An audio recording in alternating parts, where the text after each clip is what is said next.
தனது 2 கணவர்களுக்கும் டாடா காட்டிவிட்டு மூன்றாவதாக ஒருவருடன் லிவிங் டுகெதரில் வாழ்ந்து வந்த செவிலியர்.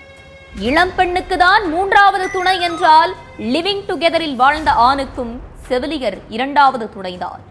செவிலியருடன் லிவிங் டுகெதரில் இருந்த தனது கணவரை கையும் களவுமாக பிடித்து சொந்த பந்தங்களுடன் பந்தாடிய மனைவி. செவிலியரின் வாயில் விஷத்தை ஊற்றிக்கொள்ள முயற்சி. மருதமலை படத்தில் வரும் காட்சி போல் கல்யாண பட்டியலும் கலவர பட்டியலும் நீண்டுள்ளதால் 3 காவல் நிலையங்களில் வழக்கு பதிவு. இடியாப்ப பிரச்சனை முடிவுக்கு வந்ததா? இதற்கு என்னதான் தீர்வு?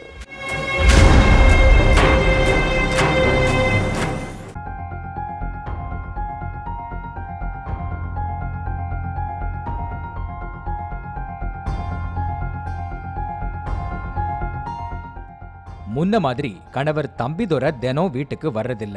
வேலை விஷயம்னு சொல்லி அடிக்கடி வெளியூர் போறாரு. அப்படியே வீட்டுக்கு வந்தாலும் போன்ல தான் பேசிட்டே இருக்காரு. மொத்தத்துல கொஞ்ச நாளா கணவரோட நடவடிக்கைகளே சரியில்லையே, என்னவா இருக்கும்னு மனைவி நிர்மலா நிறைய யோசிச்சுட்டே இருந்திருக்காங்க. ஒரு கட்டத்துல ஏன் இப்படி யோசிச்சுட்டே இருக்கணும், அப்படி எங்க தான் போறாரு, என்னதான் பண்றாருங்கிறத கண்டுபிடிக்கணும்னு நினைச்ச மனைவி வழக்கம் போல வீட்டை விட்டு கிளம்பி போன கணவரை ஃபாலோ பண்ண முடிவு பண்ணிருக்காங்க. தன்னோட சொந்தக்காரங்க 10 பேரை அழைச்சுக்கிட்டு ஒரு கார்ல தன்னோட கணவர் போன இடத்தை ஃபாலோ பண்ணி போயிருக்காங்க மனைவி நிர்மலா. அப்போ புலியூர்ல உள்ள ஒரு வீட்டுக்கு முன்னால கணவரோட பைக் நிறுத்தப்பட்டிருக்கு.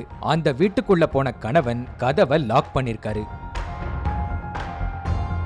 யார் வீட்டுக்குள்ள போய் கதவை லாக் பண்ணிருக்காருன்னு எதுவுமே புரியாத மனைவி பக்கத்துல இருந்த இன்னொரு வீட்டோட கதவை தட்டி உங்க எதிர் வீட்டுல இருக்கிறவங்க யாருன்னு கேட்டிருக்காங்க. அதை ஏன் நீங்க கேக்குறீங்கன்னு அந்த வீட்டுல இருந்தவங்க கேட்டிருக்காங்க. இல்ல, தம்பிதுரை என்னோட சொந்தக்காரர் தான், ஆனா புலியூருக்கு ஏன் வந்திருக்காருன்னு தெரியல, அதான் கேக்குறேன்னு சொல்லிருக்காங்க நிர்மலா. அப்போ எங்க வீட்டுல அவர் குடும்பத்தோட வாடகைக்கு இருக்காரு, வந்து 2 மாசம் தான் ஆகுதுன்னு குண்ட தூக்கி போட்டிருக்காங்க அந்த அம்மா. அதை கேட்டு சுருன்னு கோவப்பட்ட நிர்மலா, நான் தான் அவரோட மனைவி, அவருக்கு வேற எந்த குடும்பம் இருக்குன்னு கொந்தளிச்சிருக்காங்க. அடுத்து தம்பிதுரை லாக் பண்ண வீட்டு கதவை தட்டி இருக்காங்க நிர்மலா. ஹவுஸ் ஓனர் தான் கதவை தட்டுறாங்கன்னு அசால்ட்டா கதவை திறந்த தம்பிதுரைக்கு கரண்டே இல்லாத ஷாக் காத்திருந்துச்சு.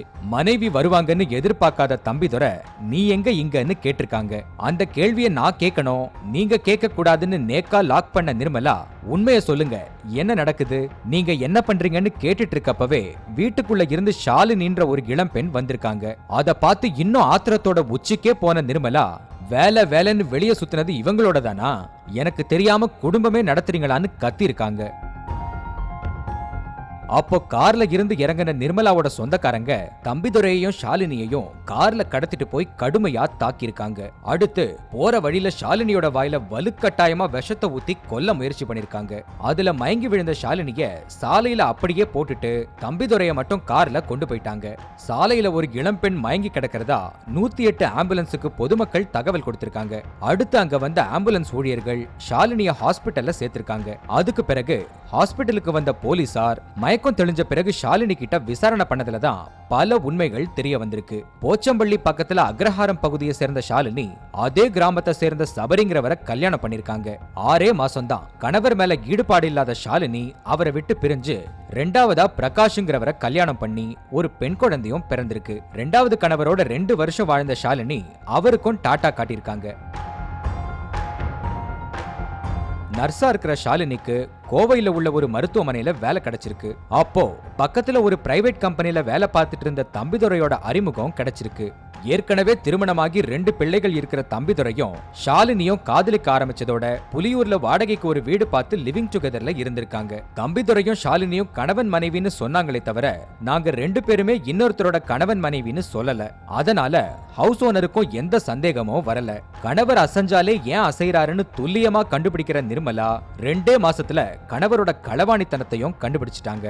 நிர்மலா புலியூர் போய் எல்லா உண்மையும் புட்டு வச்சதால தம்பிதுரையும் ஷாலினியையும் உடனே வீட்டை காலி பண்ண சொல்லிருக்காங்க ஹவுஸ் ஓனர். ஆனா வீட்டை காலி பண்றதெல்லாம் இருக்கட்டும், உங்க 2 பேரையும் காலி பண்ணாதான் என் ஆத்திரமே அடங்குன்னு கார்ல கடத்திட்டு போய் ஷாலினிக்கு விஷத்தை கொடுத்து கொல்ல முயற்சி பண்ணிருக்காங்க நிர்மலா. சினிமா பாணியில கடத்திட்டு போன நிர்மலாவையும் அவரோட கணவர் தம்பிதுரையையும் கைது செஞ்ச போலீசார் தலைமறைவா உள்ள நிர்மலாவோட சொந்தக்காரங்களை தேடிட்டு இருக்காங்க.